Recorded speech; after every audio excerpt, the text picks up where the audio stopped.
Hello, my friends, and welcome back to the Morning Mindset. It's time for you and me to get our minds aligned with the truth of God. Today's truth that we are reading is in Acts chapter 27. We're beginning in verse 27 through verse 44. And this is an account of the Apostle Paul as he is journeying to Rome in Roman custody to stand trial before Caesar. And he has found himself in quite a situation where there is a storm raging.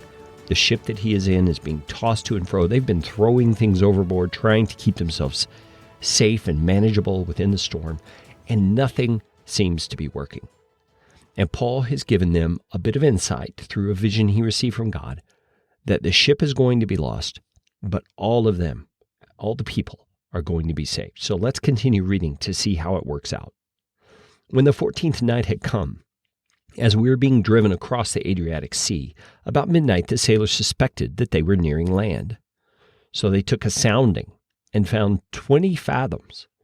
And a little further on they took a sounding again and found 15 fathoms. And fearing that we might run on the rocks, they let down 4 anchors from the stern and prayed for day to come. And as the sailors were seeking to escape from the ship, and had lowered the ship's boat into the sea under pretense of laying out anchors from the bow, Paul said to the centurion and the soldiers, "Unless these men stay in the ship, you cannot be saved." Then the soldiers cut away the ropes of the ship's boat and let it go. As day was about to dawn, Paul urged them all to take some food, saying, "Today's the 14th day that you've continued in suspense, and without food, having taken nothing. Therefore I urge you to take some food, for it will give you strength. For not a hair is to perish from the head of any of you." And when he had said these things, he took bread, and giving thanks to God in the presence of all, he broke it and began to eat. Then they all were encouraged and ate some food themselves. We were in all 276 persons in the ship. And when they had eaten enough, they lightened the ship, throwing out the wheat into the sea. Now when it was day, they did not recognize the land, but they noticed a bay with a beach on which they planned, if possible, to run the ship ashore. So they cast off the anchors and left them in the sea, at the same time loosening the ropes that tied the rudders. Then, hoisting the foresail to the wind, they made for the beach. But striking a reef, they ran the vessel aground. The bow stuck and remained immovable, and the stern was being broken up by the surf. The soldiers' plan was to kill the prisoners, lest any should swim away and escape. But the centurion, wishing to save Paul, kept them from carrying out their plan.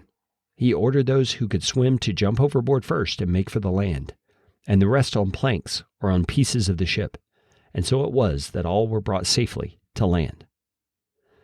My goodness, this is such a terrible situation. It's such a dramatic one to even imagine yourself to be in.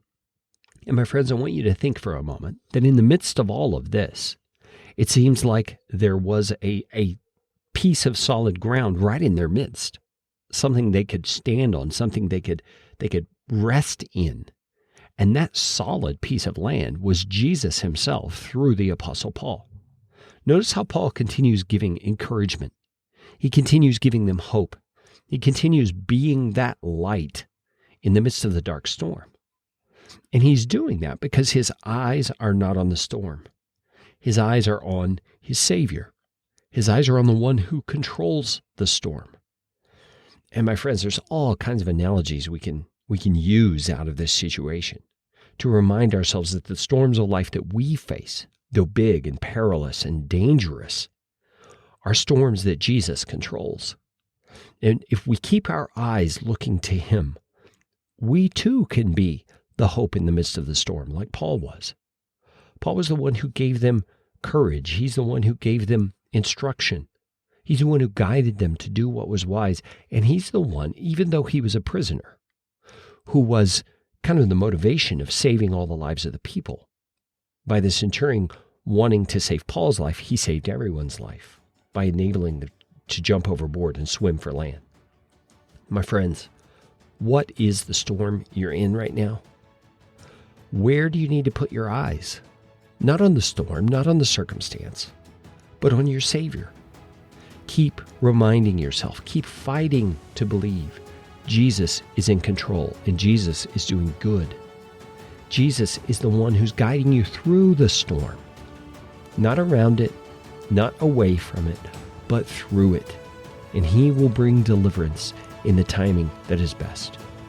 Jesus, give us the ability to see you in the storm and to not let the circumstance cause us to fear and doubt and give up hope. Jesus, provide for us, your people, to be the light in the storm that you intend for us to be, because that's who you are.